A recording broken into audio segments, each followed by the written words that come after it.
Radio Verte presents AHOOGA by Corey Zimmerman. Riff Raff. Act 3. Last night I closed my door, same as the night before. I heard a noise and said, who is it? The melody paid me a visit. I said, now don't get gay. What will the neighbors say? I tried my best to act real haughty, see, but that melody was naughty.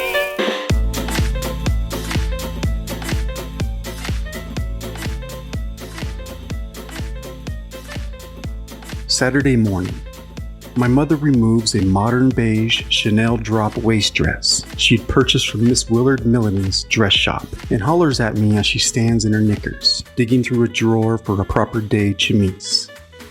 She calls on me to help her lace her digestive organs into a suffocating S-curve corset before deciding on an outdated afternoon dress, taking the guilt off the gingerbread, so to speak, as the simple pastel affair suits the women's club meeting that gathers every Saturday morning for liberal discussion. The Woman's Club, an association of like-minded neighbors, white Protestant women of comfortable means, with husbands in positions of local prominence, intending to push referendum, scholarship for girls, light up the streets on the high part of town, protect the land and birds and such, and teaching the mothers on the low part of town how to breastfeed their babies. But seems to me nothing more than a simple book club where they sit around and gossip over scalding tea. I left you a nickel on the table, dear, she says, Charlie Dickens held snug against her breastplate, opting out of the act of breathing as the rest of us mere mortals are less inclined.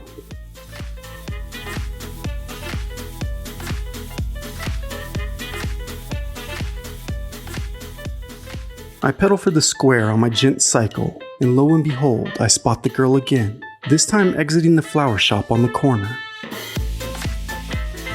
The girl, two long braids draped over a lime green rebozo, itself draped over her shoulders, wicker basket on her arm.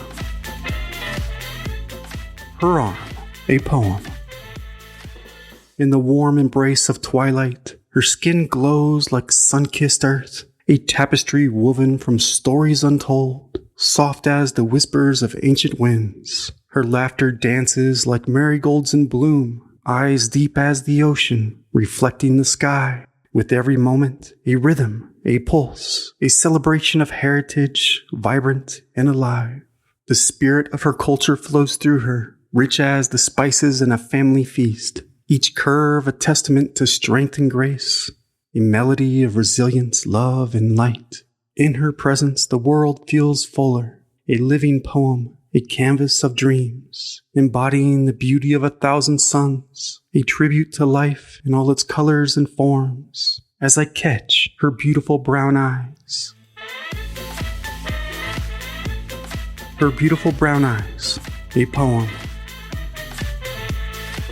Her eyes, deep pools of mystery, hold the secrets of moonlight nights, sparkling like stars in a velvet sky, reflecting the warmth of sunsets aflame. They dance with the laughter of children, glimmering with tales of ancestors' pride. In their depths the universe unfolds, a kaleidoscope of dream and desires, shades of amber and rich mahogany, capturing the spirit of the earth. Each glance, a brushstroke of passion, a window to a soul fierce and free. And looking back over my shoulder, in her gaze, there's both strength and softness, a whisper of wisdom, a spark of joy. They invite me to wander, to explore the boundless beauty of her heart's embrace. I smack head-on into a Ford parked in front of Gamble's, sending me flying over the hood, and crashing to the ground I roll. I come out of my daze to see the car's owner's eyes, staring down at me with wide, baffled eyes. Immediately, I check my front teeth with my tongue and find I have more fortune than Clarence Jr. Riff Raff. My father's voice echoes through my skull. "The hell you doing, son?" says the driver of the Ford, hands on his hips. leaning slightly toward me as though inspecting a toad squished in the road. And the dangest thought pops into my mind. That flattened squirrel I once saw in the middle of the road walking home from school. Flat as a sheet of Bible paper, I tell you. Puffy tail fluttering in the breeze. Dangest thing I ever saw. As I scurry back into my right mind, a pair of dark toes wrapped in a weathered pair of dark leather huaraches scurry near. "Oh my, are you okay?" I hear an all-around lyrical soprano ask. I look up dazed to see not one, not two, but 3 heads of the girl. The girl, possessor of the loveliest voice to ever lay ears upon. The loveliest voice to ever lay ears upon, a poem. In the dusk's gentle glow she stands near, a lyric soprano, her voice crystal clear. With notes that shimmer like stars in the night, she weaves a melody tender and bright. "Are you okay?" her soft whisper flows, like a breeze through the flowers where warmth always grows. Her eyes hold the echoes of stories and dreams, a symphony woven in delicate seams. Her laughter dances like sunlight on the streams, infusing the air with sweet, hopeful beams. In her presence the world feels alive, a song of compassion where kindness will thrive. Tell me your heart, let your worries take flight. In this moment, let's share the soft light. With each gentle note she cradles my soul, a reminder that healing can make us feel whole. In the warmth of her voice I let my spirit soar high, so wrapped in her music I find my reply. "Want to get a pop? My mother gave me a nickel." She responds with a grin and a plunge of her tongue into the gap of her teeth, and I jump to my feet and dust myself off as the owner of the Ford crinkles his brow. The owner of the Ford. Paper crunched up under his arm in utter disbelief. The man retreats a step back for a curious inspection, hand to his brow, blocking the midday sun. With quite the peculiar edit to his typical day, he takes a step forward to wax out some invisible scratch as I search around my pocket for my nickel, then the ground around me, and far under the Ford, as the man asks, "Now what the hell you doing, boy?" Finding my nickel in one piece, I show off my 2 front teeth like a jackass mule in her lovely direction. Her lovely direction, a poem. She stands with grace, a vision so fair, facing the dawn with sunlight to share. The horizon blushes, kissed by the day, as she turns to the light in a soft, gentle sway. Her silhouette framed by the golden embrace, a dance with the winds in this sacred space. The world behind her fades into the past, while hope in her gaze shines steadfast and vast. In the lovely direction where dreams take their flight, she beckons the future with warmth and with light. Each step that she takes is a melody sweet, a journey unfolding where heartbeats can meet. So here she stands, a beacon of grace, in the lovely direction where time finds its AHOOGA. "Hell out the damned road," shouts the owner of the Ford. Goostein's drugstore. The soda jerk, Mr. Goostein, slides 2 cherry smashers with long-handled spoons down the counter as we drool upon 2 stools over endless jars of candy in every shape, color, and flavor imaginable. "Huh?" I ask, my ears still tringing. "What is your name?" she shouts, assuming I'm either deaf or dumb, or have a head injury, or all of the above. "Oh," I grin as she giggles. "Oscar," I mumble as my eyes drop on their own accord, and I chew on one cheek. "What's the matter? You don't like your name?" "I guess not," I say shyly, surprised by my confession. No one had ever asked me that before. "Why?" she asks, sounding sincerely concerned. "Un buen nombre para un gringo." I grin in confusion, but with a nod, pretending to understand, which is indeed unconscionably foolish. "Did you understand what I said?" she asks. "A bit," I say, as she leans back on her stool with a look of either disgust or impression. Obviously not for the sake of my understanding, but my audacity to outright lie. I blush and say, "What's your name?" "Josefina," she answers proudly, as I get sucked into her eyes once again. Remembering what happened last time, I look away, running my tongue across my teeth as she slurps on her pop. "Ever at a Bosco bar?" I ask. Nope, she says with a shrug of her rebozo and a slouch. Licorice twists? Yep. Mothballs? Wakala. She crunches her face in disgust. Seafoam? Wakala. Boston baked beans? She snarls her nose. Cherry bombs? Nope. Turkish taffy? Yep. Hot bullets? Nope. Contraband? Kiss. Flicks? Yep. Wax lips? Nope. Candy cigarettes? Why do you know so much about candy? She asks. I don't know, I say. I suppose because... trailing off. What? Tell me, she says. She pops out her lower lip red with cherry. I say, my father used to bring me here before the... trailing off again. Tilting her head to the side like a sad pup, one braid nearly touching my knee. Before what? Nothing, I want to say, thinking of the robbery. But I don't, as I'm saved by her belch. Dang, I say. What, you ain't never heard a girl burp before? I burp in return. My brother can burp louder than that, she says.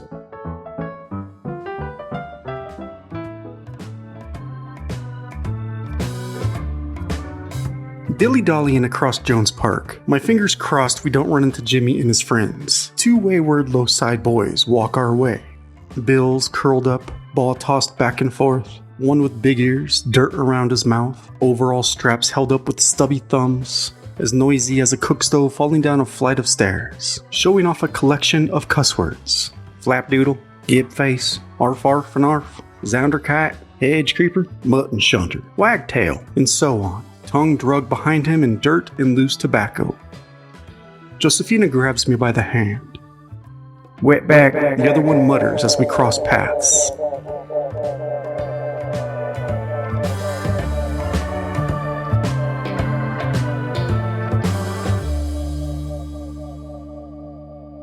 Strolling down Chestnut, we pass a funeral home housed in a large Victorian mansion. Built by a friend of Abraham Lincoln's, so says my father, I say as I look up at the second-story window, cloaked in a white lace curtain. I point up saying, one time I saw an old lady looking out of that window at me. I think she was a ghost. It's not true, says Josefina. I swear it is, I say. Ghosts scare me, she says with doe eyes, and I think of the worst possible plan. Want to see something? I ask. Sure, she says with a shrug, lime green rebozo falling off one shoulder. Lime green rebozo falling off one shoulder. A poem. Lime green rebozo, vibrant and bright, falls from her shoulder, a cascade of light, woven with whispers of laughter and song. It dances with grace as she glides along, threads of tradition in each delicate stitch, a tapestry woven with love, rich and rich. It sways with her movement, a fluttering dream, a splash of the earth, like a sunlit stream. In the limelight of its color, the world comes alive, a symbol of heritage, where cultures thrive. It wraps her in stories, both old and new, a cloak of connection, a bond tried and true. As she walks into the road, the fabric takes flight, catching the breeze, a soft whisper of light. The lime green rebozo, a crown of her heart. Get out the damn road, Spick, growls a man in a Ford.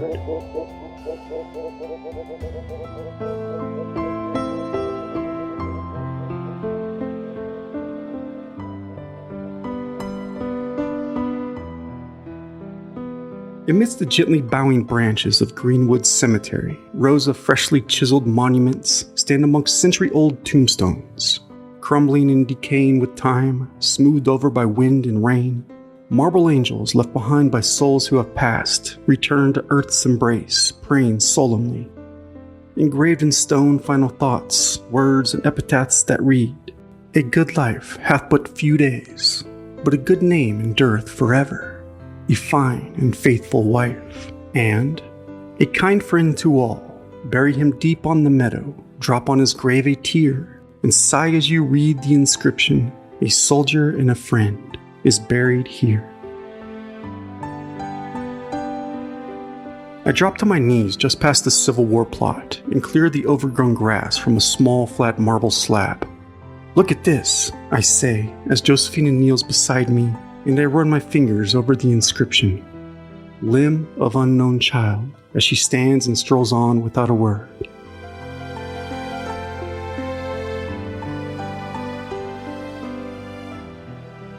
I wipe the dirt from my palms on my trousers and run over to where she stands before a tomb, copper as green as moss. An angel visited the green earth and took a flower away. Mother, she reads as her eyes become sad. I don't like it here, she says. I don't either, I say, grabbing her by the hand. We walk down a ravine and into the woods, and I tell Josefina I have another thing for her to see. She is kind and plays along as I play tour guide in her own town, which makes me wonder why I've never seen her around before.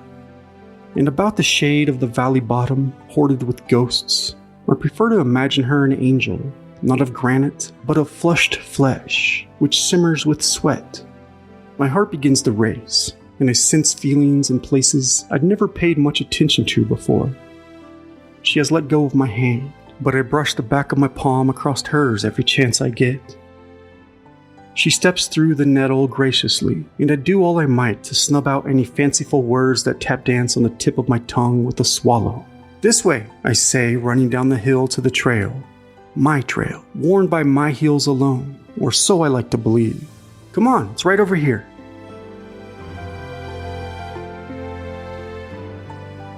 Above, enormous branches jut out, stretching oversized arms of a Goliath.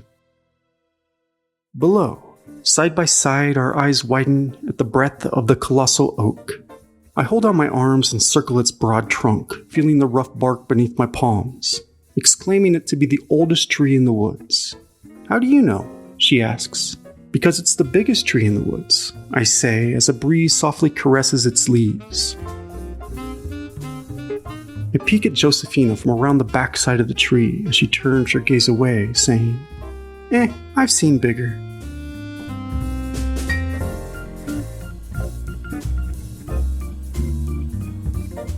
Dangling our bare feet above the meandering muddy waters of Big Creek, we toss little pebbles of mud and watch shadowed minnow dart off in all directions. I try to grasp Josefina's muddied toes with my own, as she giggles and her toes curl, the bright red comical wax lips I bought her now in her mouth. What do you want to be when you grow up?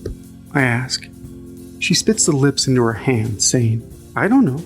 No one's ever asked me that before. Why do I never see you at school? I ask as she takes a bite of the wax lips. While chewing and chomping, she says, When we first moved here from Mexico, Papa took me to school, but the teacher said the best thing I can do to be a good American is be a good homemaker. I think of my mother and how she used to work in a law firm back in Chicago, and I wonder if how she burns the eggs every morning makes her a bad American.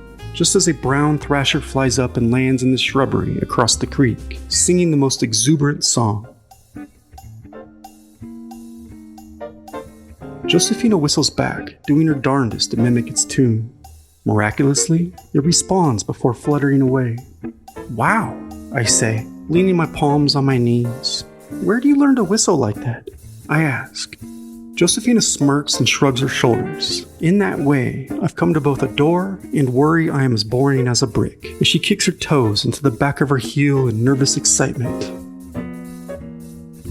But now her face twists into a milk malt of emotions, one I cannot quite make. I reach into my pocket and pull out a pack of Wrigley's Double Mint Gum. Want a piece? I ask. She takes a stick from my hand, unwraps it, and folds it in on her glistening tongue. Away we chew, smacking our chops as a sudden thrash through the ivy behind us turns to a blur leaping over our heads off the ravine before plunging into the muddy abyss with a giant splash. One I entirely recognize. Cannonball. The fish jump and flutter from the creek below before a head ever rises. And we wait and wait. Mud-sloshed water oozing down our faces, and with a monstrous shout, a body juts out, flinging handfuls of muck. Josefina screams out as she jumps to her feet. Wakala! Don't be a crybaby, the soggy boy says from within the creek chest high.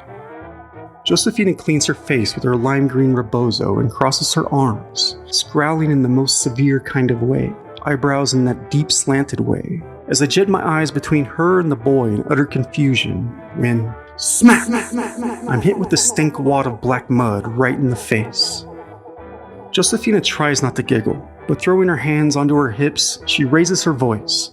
Pandeo! As the boy laughs in the creek and splashes her again. Ya estuvio, serio Arturo. It's not funny. I begin to laugh nearly hysterically as Josefina throws a stick at him and misses, just as the sun pierces the branches above in brilliant shafts, sparkling off the ripples in her eye, a monarch butterfly fluttering about. Until, "What are you doing with my sister?" he asks as the laughter stops. I slowly swivel my head back toward him. My eyes widen. My heart jumps a beat, and I can't believe my eyes. Speechless, I point as Josefina steps forward and glares over the edge, followed by a shout. I scurry away from the ravine on my hands, falling back into the ivy. "¿Qué pasa?" says the boy, who I now know is her brother, or would if not for the mind-shattering fright. "¿Qué pasa? Quit messing around," he says. And Josefina stutters. Muerte. With ghostly white lips as Arturo spins around to see what has touched his backside, his own eyes widening before a bloated blue body floating by in the slow, murky current. And he gasps, scurrying from the water to scramble up the muddy embankment. "Ayuda! Ayuda!" Arturo slips and slides on the clay before sinking back down into the waters, now pungent with death, the bloated mass bobbing about in its wake. He freezes in terror and lets out a petrified shriek that startles the starlings from the trees.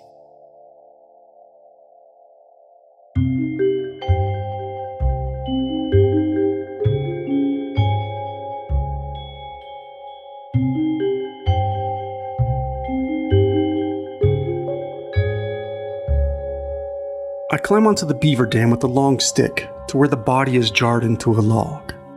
I take a few careful steps toward it, Josefina just behind me, as Arturo sits on the ground, head on his knees in the middle of the trail with a whimper. I reach out with the branch, feeling brave, or rather feigning to be, as I feel my escaped soul hovering in the trees above, watching this whole interaction with the corpse occur. The truth is, what I see happening below is entirely unlike me, and I am not entirely aware that I have been endowed with superpowers since meeting Josefina, an illusion which should soon enough come to pass nonetheless.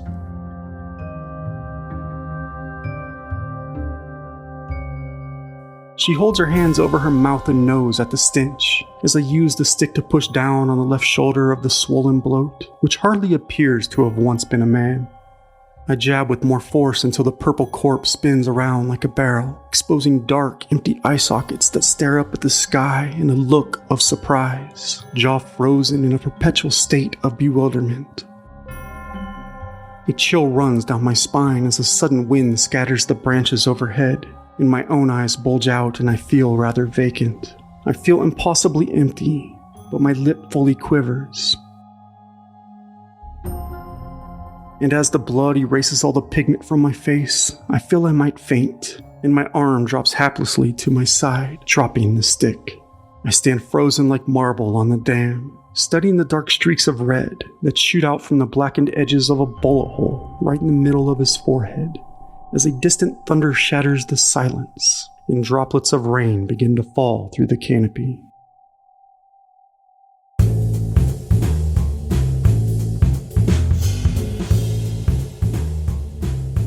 Sneaking inside the house, the floorboards creak and I freeze, but my cover is blown as a gust of wind throws the door behind me open and into the wall. Damn it, I think. "Where have you been?" he asks, as he appears out of nowhere, tumbler in hand. "For a walk," I say. And my mother from the kitchen. "Oh my, you're soaking wet. Go get yourself dried off. Typhoid is going around." Typhoid is always going around. "And put on your best," she says. "The mayor is coming over for dinner." I run upstairs as "That boy of yours is up to no good," rumbles up through the floorboards. Crack, rumble, crack, rumble. It thunders hard as I peer out the window without a flinch, clenching onto the seal with my cold, stiff hands. Leaves from the maple fleeing to the east as I look straight toward the south. Blots of rain trickling and bleeding down the glass, and I see both the blown canopy and two eyes staring right back at me. But rather unmoved, I see shock, shook, yet as still as the dead. I am frozen, frozen like marble in boots to be alive. A sudden rap and a gust of wind whistles under my door. Mayor! Mr. President, come in out of that weather. Footsteps and creaks. There's my favorite gal. Oh, Mabel, let me take your coat. This weather is atrocious. Oh, you look gorgeous. Oh, it smells wonderful. Roxy made her famous pork chops. They're delicious if you don't mind a bit of char. Clomping heels on hardwood floors. Can I get you a mint jubilee, Mabel? Sounds wonderful. Mr. President, brought you a little something. Single malt, Mayor. You shouldn't have. Don't mind if I do. Roxy, you look as dazzling as ever. Get over here and let me give you a smooch. Oh, Mayor. Oscar, get down here. Oscar. Oh, deviled eggs, my favorite. Roxy, you little devil, you. You shouldn't have. Oscar, now. My cold, stiff hands hold on tight. On the rocks? Straight up. A little early, isn't it, Frank? It's 5 o'clock somewhere. So how do you like it? Smooth. Goes right on down. Oh my. A hot pot automatic. How do you like it, Roxy? She's still trying to get the hang of it. Isn't that right, honey? Well, Oscar! Clink, clink. Clinks the ice. Here's to the next crook who thinks twice. Mr. President. Or should I call you Mr. V? I think I'll go for a double. Cheers to that. I keep asking Frank for a new stove, but he's as tight as a drum. Is that right, Mayor? Well, the lady spends money like it's going out of style. Hell, I just got you a new fur coat. Red Fox. Oh, how I wanted to wear it, but the weather had other plans. Told her no one wants a dead mutt stinking up the place. I draw a circle in fog right between my eyes. Roxy, tell that godforsaken boy to get down here. Josefina, can you hear me? I focus on the horizon, which has vanished in the night. Josefina, are you there?